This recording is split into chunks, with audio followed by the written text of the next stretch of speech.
Biyometrik fotoğraf, kimlik fotoğrafı çekiyoruz. Yeni biyometrik fotoğraf.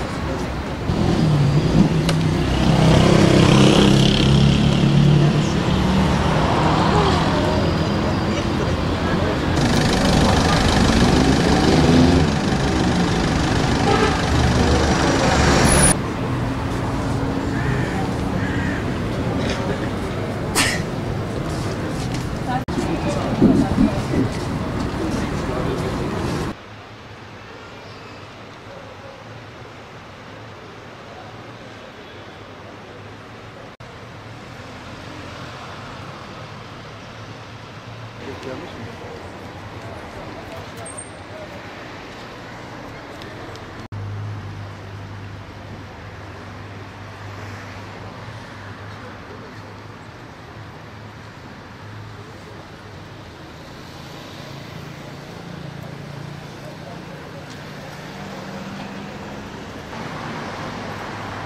Hayır biliyorum sana.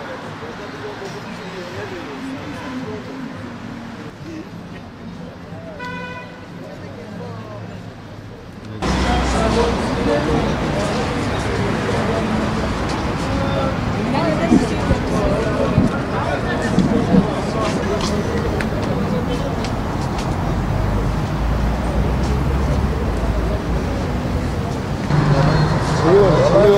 Ben biraz sonra gelip gel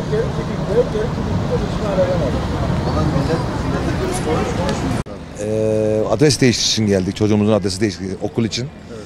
Saat 6'dan beri buradayız. Evet.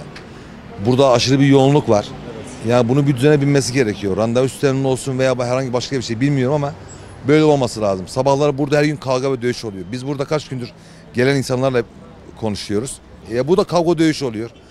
Bu iyi olmuyor ya. Bence buna daha mantıklı bir şey olması gerekiyor. Çözüm ne olabilir? Belki daha geniş bir ortam olabilir. Ya internet üzerinden bunlara erişim sağlanabilir. Online olarak olabilir. Memur sayısı zaten yok. Mesela şu anda yaklaşık 3-4 tane memur aktif pozisyonda çalışıyor. Yani şu anda benim sıram 672. Önümde 70 tane kişi var. Benden sonra en az 300 tane kişi girdi. Mümkün değil ki bununla yetişemez yani. Burası ufak. Memur sayısı çok az. Şahin Memur'a göre daha fazla. Burada bence bir çözüm olması gerekiyor abi. Şimdi okulların açılmasıyla birlikte yoğunlaşan bir adres değişikliği söz konusu. Malum bu dönem dönem olan bir şey olabilecek bir durum. Yani nüfus müdürlerimiz de müdürlüklerinde her zaman bu okul başlarında yoğunluklar yaşanır. Yani herkes okullarına yerleştiğinde bu sorunun biteceğine inanıyorum. Peki yetkililerden beklediğiniz veya... Yetkililer daha çok tabii isteriz ki insanlar mağdur olmasın. Başka bir şey istemiyoruz. Ya memur alımında artışa gidilecek. Yani memur sayımı artırılacak. O da ülkenin maliyenin sorunu. Onu biz bilemeyiz, ülkemizin şartları göz önünde. İnşallah daha iyi günler olacak yani. Bekliyoruz. Nüfus sırası adres kaydı için gidiyoruz. Evet. Genellikle bu okullar açıldı diye mesela bu karabalık o yüzden. Zaten sıra belli, saat 7'den beri de millet kuyruğa giriyor. Ben 10-15 dakika falan geldim. Daha bugün salı günü biraz sıra eksik olur diye geldik maşallah. Sıra çok gene. Yetkililerden beklediğiniz nedir acaba? Valla bu konuya bir el atmaları lazım. Mesela çözüm olarak? Çözüm olarak en azından hem yol kenarı burası mesela dediğim gibi daha sakin bir yer olsa millet de daha güzel ilgilenirdi. Evet. Ama şu an trafik konusu görüyorsunuz. Millet nereden nereye geçiyor.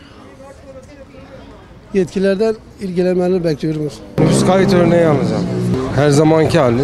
Her zamanki hali. Daha önce de geldim. Yazın sorun olmaz ama kışın millet mağdur olur. Bekliyoruz. Burada erken gelip bekliyoruz. Açılışı bekliyoruz. Çözümü en güzeli randevu. Randevu sistemi. Evet. Aslında bir nüfus dairesi de olması lazım. Fabrikada çalışıyorum. Gece de çıktım. Evet. Adres taşımak için geldim. Bayağı kalabalık var yani. Evet.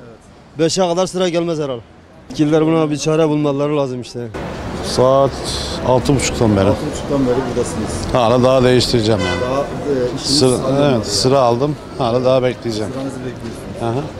Yani ne diyeceğim? Rezalet ortada. Çekin bakın yani. Rezalet ortada. Peki sizce çözüm mü olmalı? Çözüm olmaz. Bu ülkede çözüm olmaz. Ben zannetmiyorum.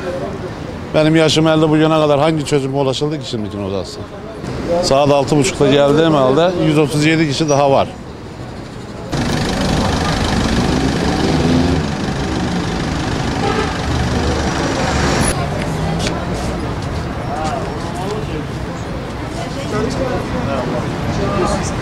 Millet konuşuyor. Demek ki rezillik yok.